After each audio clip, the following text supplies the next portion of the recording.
What's up, everybody? Welcome to the Loud Spot. I'm your host, Sebastian, hanging out with my co-host, Southern Flame, Don McIntyre. And right under me over here is a band called the Almas. Here we go. Oh, no! Oh, boy! Ah, here it comes! The motherfucking Loud Spot!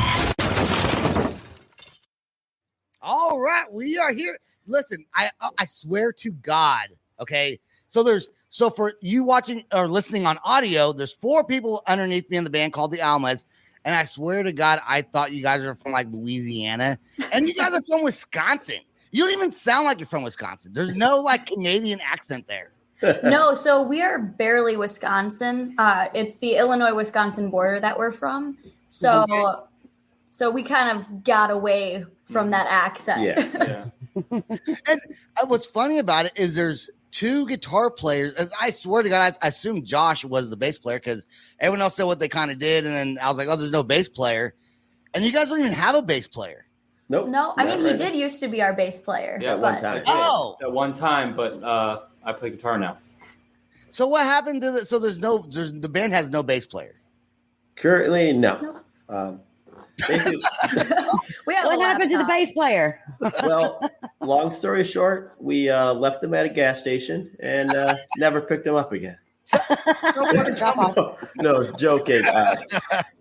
No, You're like Uber. No, we did come back for him. yeah, we did actually go back for him. That is a true story. But Oh, really? yeah. But what happened was with the band touring so much that we do and all the commitments that this band takes, it wasn't the life for him. He wanted to search out different things, relationship, a steady job, and it was he just wanted to pursue different things. Who the fuck wants Yeah. a steady job in a relationship? Right? Like, Crazy people. you're in a band, dude. You want a Come on. stable lifestyle? You should have Put your never hands tried to up. be a You're rock not star allowed. to begin with. Should've never been a rock star to begin with. It is tough. You guys have toured a lot, from what I've seen. So you guys are a touring band. Thank God, COVID's kind of. I mean, people still get it, but it's different now, right? Scary Yeah. times when it was. But you guys do a lot of touring, and that has to be tough to find someone that may be similar age to you guys and willing to just tour and play music around the United States. Well, exactly. I mean, that's why we don't have a bassist right now, because I mean, we know a lot of bassists, but like you said, finding someone that could make the commitment to do it, that's the hard part. So Yeah. It's not like you're 16 anymore where you can just find your buddy next door and say, "Hey, come be in my band, dude." It's Exactly. different now. It is as you get older and you tour, because a lot of times bands, when you tour, you barely make money sometimes. Sometimes you just make what you put into it, right? And so sometimes you do make some, but not all the time. For Yeah. real, no. That's exactly it. Yep. You're just going to try and stay in the black there. Yeah. And that's good. It's a That's a right. labor of love. Yeah. It's hard to Do it break even because we love it, not sometimes. for the money. Oh yeah. Yeah. I remember. Oh, No, sorry. I remember when we first started touring. The first couple tours, we lost our ass the whole time. Absolutely. Like God. And now it's coming to a point where we're self-sustaining. We can pay ourselves to eat on the road, so it's really no expense to be out. Which is Was it really disappointing the first time the band went on tour with this group? I don't know if you guys, I don't know if members have changed. We'll talk about that later. But the first time you guys went on tour playing music, were you like, so everyone wants to be in a rock band, right? Mhm. Were you disappointed? Like, shit, I thought we were going to make way more money than this, and we didn't. What was that feeling of before you went and then after you got back? So I can kind of like go a little bit into that because our very first tour, we decided to go coast to coast for a month. It was our very first time out on the road. And we actually anticipated making jack shit. So we were already prepared, and we were trying to find a way to cut costs anywhere that we could because we knew gas was going to be a thing. And like, we're a band from Wisconsin. Like, we've never been to California at this point. We've never been to most of the places that we were playing. Still never been to California? Or Oh, no, we've been there. We've been there several times now. Okay. But but this is like beginning of 2019 and never been out of the Midwest before. Like obviously Wisconsin, I think Michigan, Illinois, and Ohio were like where we played, and like one show in Indiana with the previous singer. And like that was our little radius. So now going coast to coast in like all four corners was new territory. And we were like, all right, well, we're going to have to sleep in our van and make that comfortable because we're not doing hotel rooms, or we're going to die out there because it's too much money, and just trying to find the best way to go about it. So we already came into it prepared to not make anything. It was a California door deal. And we had to find our own locals that we have no idea. We had to figure it all out by ourselves. And, promoters are like, yeah, we'll take a chance on you for like a Monday night, but like we're not willing to really give you guys a Saturday yet. You've never been here. So it was weird transitioning into that. But I swear bands don't realize, like, just because you go on tour, you don't always get like the best spot, especially if you're not from that area, because the local bands will get that spot, or a big, huge band, like a super, super famous band will get that spot. But if you're a touring band and you're playing music and you're going around everywhere, but you're not really big, you're going to get like maybe like the shit day. Exactly. Right. Well, what's really funny is, people think that when you're a touring band, like, oh my God, you got to be this huge band, you're going to draw all these people. No. That's not how it works. So a lot of the venues actually have that misconception. So they put you at this headlining spot, and they're like, well, you didn't draw anybody. Dude, it's my first time here, man. Like, but like, have you heard of me before? Probably not. So it still happens to us to this day. And I think currently we're on tour number 10 or 11 right now. Oh, higher than that. We calculated. Oh, really? Yeah, okay. So 35, 36. Yeah, 35, 36 tours, and we're good. But like, since 2019, we've been consistently touring. 2020 was a lull for the band, as everybody kind of felt that. But we've been going out consistently for a very, good, decent amount of time. But we still have that, just a couple shows ago we played, and there was like a good amount of draw from the locals, but we were headlining, and like some of the people ended up leaving before we played. And the venue would then be like, oh, well, you guys didn't really bring many people. It's like, well, we were the last band to play in a state you've never been to before, or a place we've never played. Like, but that happens. I've seen that so many times. We're like the headliner. Yeah, the headliner will play, and then everyone's gone. And then, dude, it sucks. It's like I would not even want to headline. I'm like, put me somewhere in the middle. Put me somewhere in the middle so people are still here, because what's going to happen is, being a band that you guys are, experienced as you guys are, toured, played tons of shows, have lots of great music out there. When people leave, they're not going to be able to hear your music. And what you want is for people to hear your music. So you're going to want to not just headline, but you really want to be there during a prime spot where everyone's still hanging out. Because about 9:30, 10 o'clock, people start going home if they don't know who else is playing. Right. Yeah. No, for real. And like we try and like sandwich us at least, like we want one or two locals, and we want to either play before the one local that's on or in between the two locals. And sometimes, that's ideal for us. But like, sometimes venues are like, oh, well, it's because of you, we're putting the show together, so you have to headline, or we're paying you to come out, so you have to headline. And they don't really work with the fact that we're from Wisconsin and we're not in Wisconsin for this show that's getting put together. So I think it's cool you guys are from Wisconsin. Any football? Josh looks like he might be a football guy. I don't know. Is he a football guy? I'm actually a baseball fan, and I'm a Chicago boy, so I'm a Chicago sports fan. And anybody there like a cheesehead, a Green Bay Packers fan? Nope. Not really. I'm not a sports guy. I used to be, but like I'm not really into football anymore. So my family went to a lot of Bears games, but I'm a Bears fan, so I'm sad inside. Roll Tide, Alabama College. And you guys look like you guys are in a hotel room, which is very, very rare. Yes, this is not a thing. Yeah. You guys normally are in your van, right? But yeah. We were going to do that. Yeah, we were going to do the interview in the van, but the lighting was absolutely horrible, and so we're like, well, hotel. Yeah, so this was a very last minute decision. Yeah. All right, who's thank you guys very much. Whose room is it? Whose room is it? Technically, it's his mom's. Yeah. Thanks, Mom. Mama I Slipka helped us out with this Mama one. Zakowski. That's Oh. awesome. Sikowski.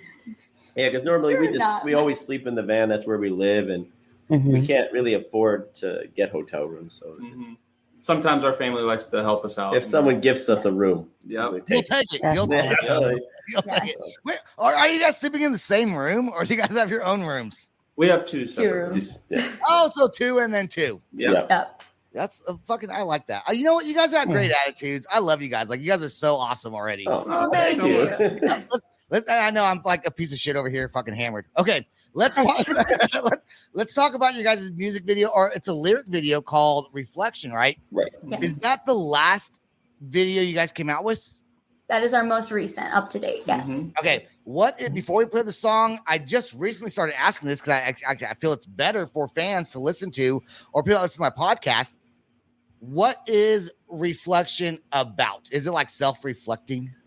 What is it? So this is our suicide awareness song. Oh, We're great. very much so a mental health awareness promoting band, I guess. We like to. That's wonderful. We have several songs in our set that we dedicate or direct towards like suicide awareness movements and stuff like that. So we wanted to have a song specifically written for it, rather than just dedicated, and say like, oh, well, we wrote this about something else, but it works for this. This one's very much so about, it's actually the brutal reality of somebody losing their battle with depression. And, it's based off of a lot of our friends and family, and some of us, even ourselves, struggle with it. And, just kind of like that never ending battle, it seems, and that uphill climb that you have to go through every day to try and, realize that, there is some positives out in the world, even though like we're all going through really bad times. But yeah, so. Was it hard to write a song about suicide and depression? Because I would assume when you're coming up with the lyrics for it, you definitely are trying to not offend anybody, right? So you want to get your message across the right way. So writing the lyrics to the song, the music can be whatever, but as the lyrics go, was it hard to put the words that you wanted to say into it? And did you change that up? Because like I said, you don't want to offend anyone. You want to make sure your message comes across the right way. And that's super important, especially having a song like this. Also, Yes. it takes a lot of vulnerability and bravery to put those emotions out there. Yeah, and like I drew from a lot of my peers at the time that the original lyrics were written. Really, the chorus is the only thing that hasn't changed, and it doesn't even come until after the solo. So everything else lyrically has been changed, even the music a few times, just to get it right where it conveys the emotion that we wanted it to. But lyrically, it did change a lot, and I wanted to be less in your face with it and kind of more subtly descriptive, I guess. Metaphorical? Yeah, more metaphorical with it. Right. But yeah, because I didn't want it to be anything about like a specific person. I wanted it to be something that everyone could relate to when they're going through a hard time, and they can just listen to the words and just realize like, okay, this is not something that I want to do. Like, Right. I wanted it kind of to be more of a warning song, I guess. Is like after a lot of conversations, like specifically with two friends of ours, I actually took a lot of those words that they used to describe their situations and how they felt and why, and kind of put that into the lyrics. So hopefully people can recognize symptoms. Yeah. And the thing is, it's written from the perspective of the person trying to commit suicide. So that's it's. That's even hard. That's even harder, right? I do want to give a shout out real quick to Andrew over there who hasn't said a word yet. What's up, dog? He's the quiet one. Yeah, he's our quiet guy. Everyone has the quiet one in the band. Yeah. The quiet ones are the ones you got to watch out for, though. Sleep with one eye open, maybe. I don't know. All right. Sorry, Andrew. Look, he's not even laughing. He's like, "Fuck this guy." Okay, all right. Let's play the song Reflection right now. We're going to play the whole entire song for everyone to listen to. So here we go with Reflection by the Almas from Wisconsin. Here we go. From Wisconsin. Sorry, that was a horrible dad joke. Hold on. Before I do that, I got to do this. Okay, all right. There you go. Could have said Wisconsin. Wisconsin. We have a lot of cows. All right, here's the song.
All right, I want to make sure we have that suicide prevention hotline number, although it has changed. I don't know if that number still works. It is now 988. Okay. So for anyone who is not feeling good about themselves, which I'm so happy that it's changed to a simpler number. It's almost like 911. It's 988 for suicide prevention. I think that recently just happened. Okay. Fantastic song. I got the chills. Dawn, go ahead. I was, gonna say I love, and I don't know, I may be misinterpreting it, but right there at the end, the lyrics geared more towards questioning the decision of suicide. Mm-hmm. Is that accurate? Yeah, it's second guess it. Don't do that. There's always hope. For me, like the saddest part about the song is like the last few lines, just for the fact that it kind of basically sums it up to, I have done what I thought I wanted, and it's too late to go back. Now I can't take it back. Mm-hmm. That's what I was getting from that. I was wondering if I was correct, and then the second guessing of that it's too late. And that's also why the song ends so abruptly with like the quick, right. Because it's essentially over. Very well done. Yeah. What's crazy? What's even more sad? And I like to, I'd like to be funny all the time and just say stupid shit, right? And this is a serious matter. This is a serious matter. And I'm smiling about it because I'm nervous. People smile when they're nervous, right? Yeah. So, but I will say, it's crazy because, depression doesn't run in my family, or as far as I know, like none of my family's super depressed or anything. It's people's perceptions of their own life. There's people out there that are struggling with cancer, that are fighting for their lives. And then there's people out there that just want to end their life and they don't care. And that is such completely different sides of the spectrum, So for someone who wants to kill themselves and actually go through with it, a lot of people say that if you kill yourself, then, you're a fucking pussy or you're fucking weak. You know what? Doing that, that's it. Like, you're fucking gone. If you do that shit, like, you're done. That to me is the whole dynamic of it is just scary to even think about. Mm-hmm. Yeah, it really is a terrifying, concept, because it's like, we've known a lot of people who have struggled and lost, their battles with addiction and stuff like that. But, struggling with, just your mental health in and of itself, where you just don't find anything worth living for. Like, that is the main reason that we wanted to write this song, because like, if we can help any one person, if we can help each other, if we can be there for each other and just be there for anyone who's willing to listen to us, that's something that we want to do. And that's something that we wanted the song to convey. So I think that's very honorable. I think it's also very cool that I played this song on this episode, because you never know who's going to listen to it, right? You never know who's going to see that lyric video, which is so good. You guys did a lyric video for it also, so you can convey the message you're wanting and people can actually read what your words are. Right. Yes. Mm-hmm. Absolutely. Is that something you guys thought about when you're making the lyric video for it? Yeah, because we did want to do a music video, but we weren't sure how to properly do it justice. And so with the lyric video, we thought that we could convey a visual as well as the actual written words. The audio to so we could get both together. And we work with a company to make it. So we didn't make it ourselves, but working with them and, him bringing our ideas to life was just incredible. And we absolutely love the way it turned out. Yeah. So yes, absolutely. I don't get very sentimental on my show, and you guys about made me fucking cry a second ago. But I'm sucking it up too. I stopped myself, like, okay, hold on. Let's just do this show. I'll cry afterwards. Perfect. So let's go back. Go ahead, Don. No, sorry. My very, very dear person to me. He was like my person. Just a couple of years ago, he committed suicide, and we knew the signs, we knew the symptoms. We tried to get him help, and he was just dead set on it. It's gonna happen. And I wish there would have been a way to get through to him. So seeing that was very emotional, but it's helpful. Sometimes certain things can get through to people where even their closest people can't. So I love that you guys did that and are doing what Sometimes you're doing. it takes a stranger or someone in a song, right? Sometimes it takes someone that you don't know to hear something that's someone not close to you, because you always feel like your friends are going to tell you whatever they want to tell you, just so that you can feel better, whether it's a breakup or maybe. Hell no, he did exactly what he said he was going to do. It's I love you, bye. You're not going to hear from me again.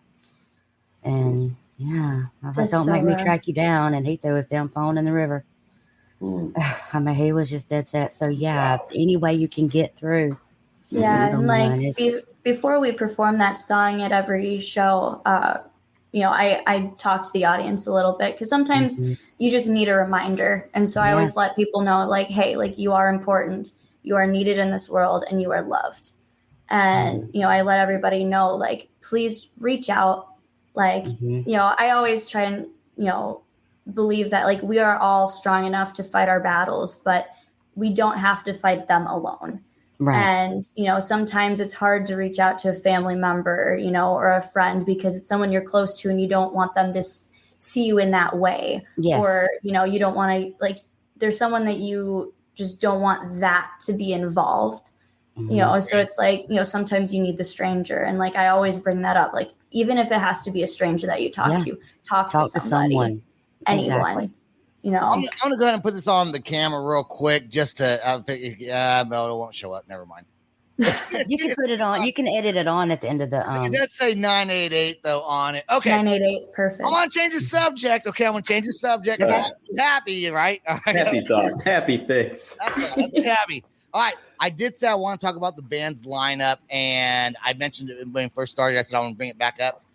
So I do want to bring it back up. Is the original lineup, has it changed several times? Being a touring band, is it hard to keep members involved with the band? Before touring. Frank is the only founding original member of the band, so he can tell you guys the best. I'm so jealous of his fucking hair too. Like, I'm like, fuck. I am too. I had to cut mine off because it's all dead and gross, and he's over here with long, luscious locks. He has good hair. I mean, he's like a fucking. He's like a tan Fabio, kind of. Stop. You're inflating his ego. Even Andrew has good hair. And Josh, I don't know about you. I don't know you have a hat on. I got hat hair right now.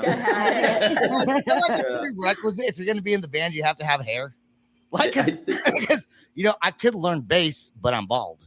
Like, we'll take it. It could be a thing. Like, everyone in the band has hair, but we have a bald bass player. Hold on. What are you laughing at over there, huh? You think it's funny I'm bald? Giggles, Mr. Clean. I thought about doing the Bosley treatment, but it was like fucking $3,000. I was like, never mind. Yeah. I look good with the bald head. I wear hats anyways. Even when I had hair, I wore a hat. When I had hair, I wore a hat. Yes, I said that. Get it right, Sebastian. Don't blame me. Blame it on the Bud Light Chilada. What's going to cost them $100? Please send the money to my non-PO box I don't have. Okay. You guys are awesome. I don't even know if I have any more questions. Oh, I do want to ask you, is there anything that you guys want to say to your fans out there? I know you guys are touring right now. What other cities are you going to be in? And new music, merch. Tell us about all you guys before we get off here. Well, by this time that the show is aired, I believe we'll be in Florida.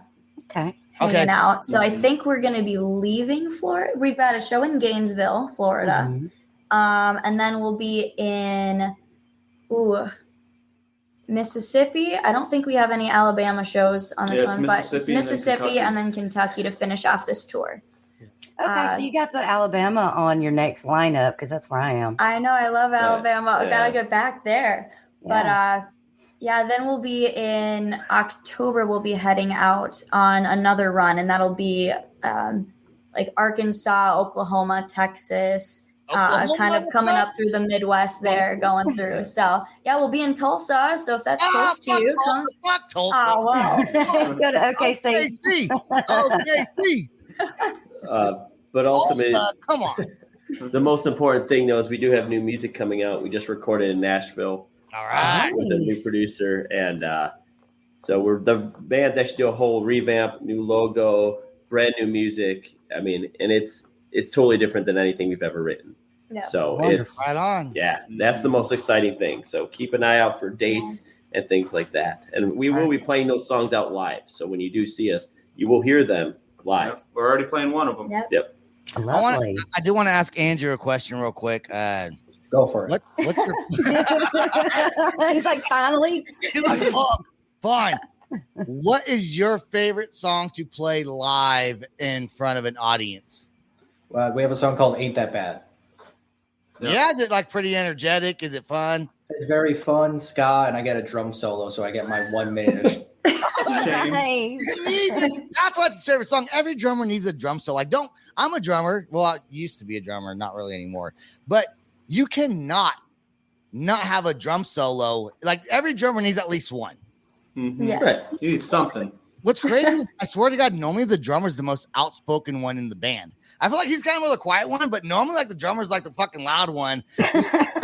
Like, I'm the drummer. If I was on tour, I'd be the naked guy going to jail every night for like indecent. Okay, don't think he's kidding. He's not. Yeah, I'm not joking. I see that. I've known Frank for years, and the first time I met him was him and his old band, and the drummer literally throughout the entire interview was just like, and don't forget the drummer, the most important. And he was interjecting everywhere. Yeah. It was, yes, he was so loud, and he was just like answering it like everyone's question they would be finished with their answer, and then he'd be like, but then the drummer, and just like interject. And now Andrew is over here. I feel like I would like that guy. I feel like I would like that drum that guy who would say that. Yeah, and they're like, I'm just chilling, bro.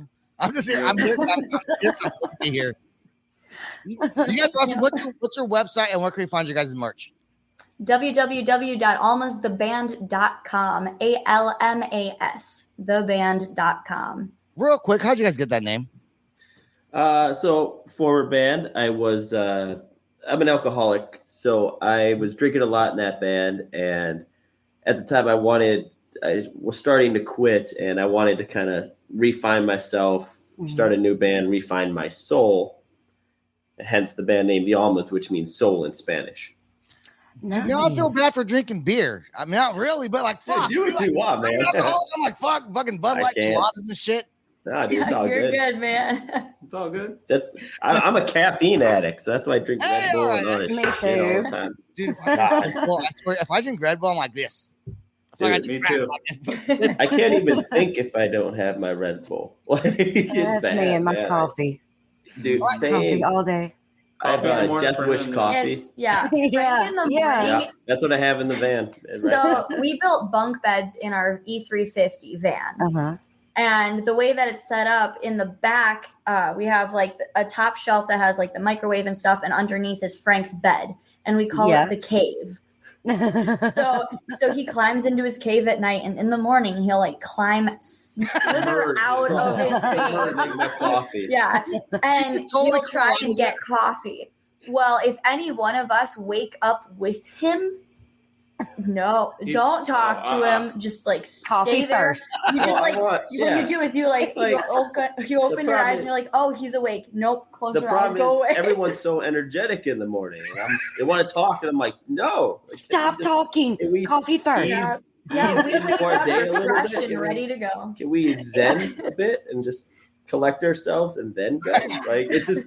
Yeah, Let me get half a cup in. At least, like, just give you 5 minutes. I The feel like worst is when there's no water for the coffee maker. And so he's all ready and he's all prepped, and he looks at it and he grabs the jug of water, and it's just ice. Pissed. Oh, yeah. Then he just sits there, and the vein in his forehead pops out, and you're just like, okay. See, I never thought of that. Genius. Throw it in the microwave. Throw the ice in the microwave.